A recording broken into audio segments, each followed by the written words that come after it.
Looks like the M Hotel might be finished with this new addition of this portion of the wing. I'm not sure how many new rooms they've added, but they still have these construction partitions here, and the parking lot doesn't seem to be fully open. Here's how the Tesla charger station looks here at the M Hotel in Vegas, right when you get off the freeway towards the Vegas Strip. And again, there's no walkway towards the hotel from the charger station. You gotta kind of walk through this landscape area. They should build a walkway. This is very awkward. Yeah, I'm not sure exactly how they expect you to get to the sidewalk, unless you walk all the way around.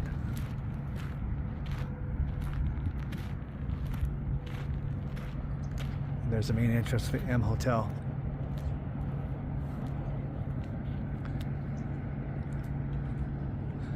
And there's a new wing on the right over here that they just built.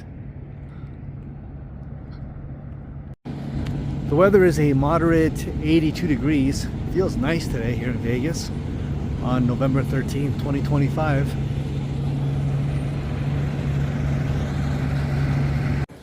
At the lobby, or in the lobby of the M Hotel, they always have a sports car in the middle on display. Today they have a red Ferrari. I don't know what model this is. I guess this is the advertiser, the Exotics Racing, one additional free lap. So they want you to go and visit their racetrack and you can race this thing, I suppose. Nice. Let's see how busy the casino is today here at the M Hotel Resort. And if you ask me, it looks kind of empty. Not too many people here on a Thursday afternoon, November 13th, 2025. Yeah, what do you guys think? Packed or empty? On the low end, I would say. But we're inside to have a cup of coffee here at Baby Cakes.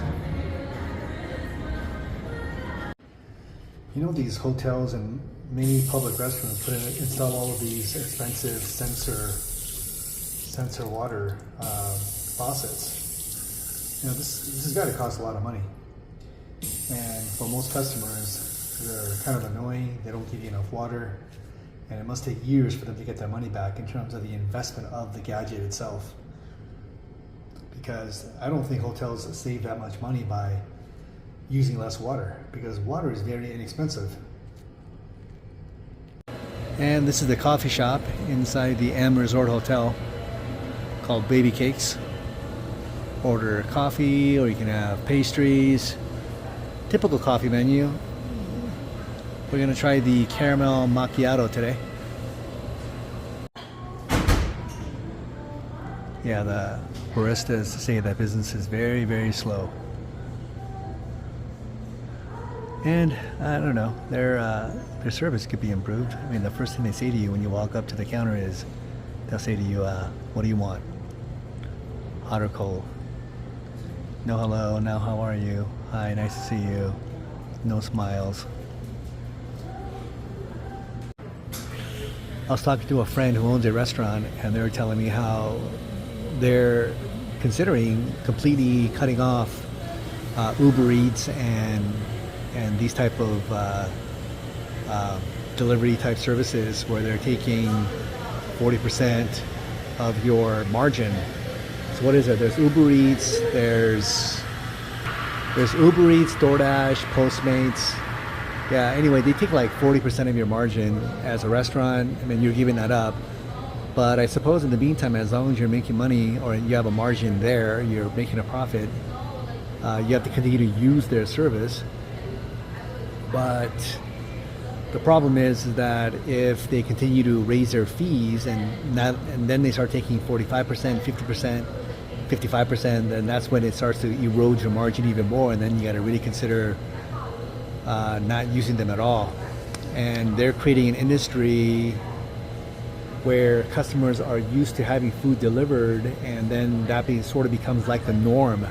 where they don't go to the restaurants anymore to eat, but then they just have everything delivered. And then as a restaurant, you're sort of forced to pay Uber Eats and DoorDash 40% plus of your margin, and then you got to either raise your prices. I guess you could always do that, raise your prices, or cut them off completely and force customers come in the restaurant to pick up or eat or dine in. The issue with the many legacy restaurants is that their infrastructure is designed for mostly dine in, and now plus delivery. So you'll have a restaurant with, like, let's say 3,000 square foot of space. Let's say they're only occupying maybe half, whereas before it was full. And then now 50 to 60 or 70% of their business is now delivery, but they're not really set up for that.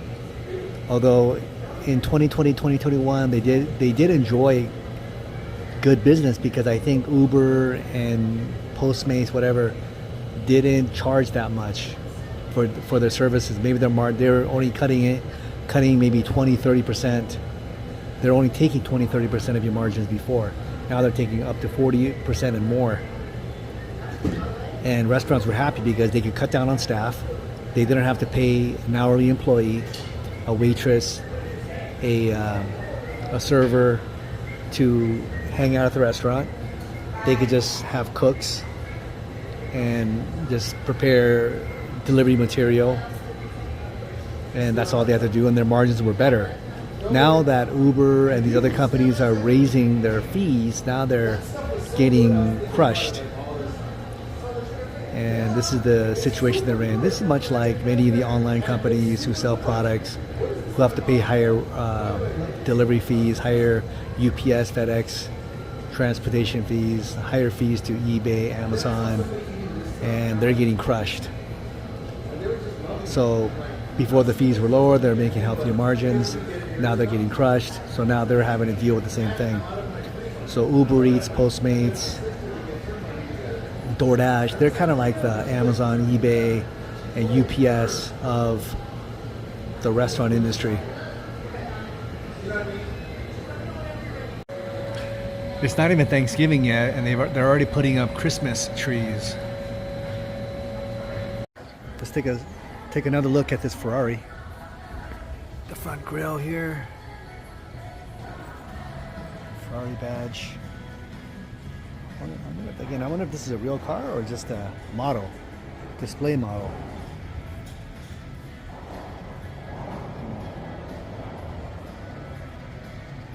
The rear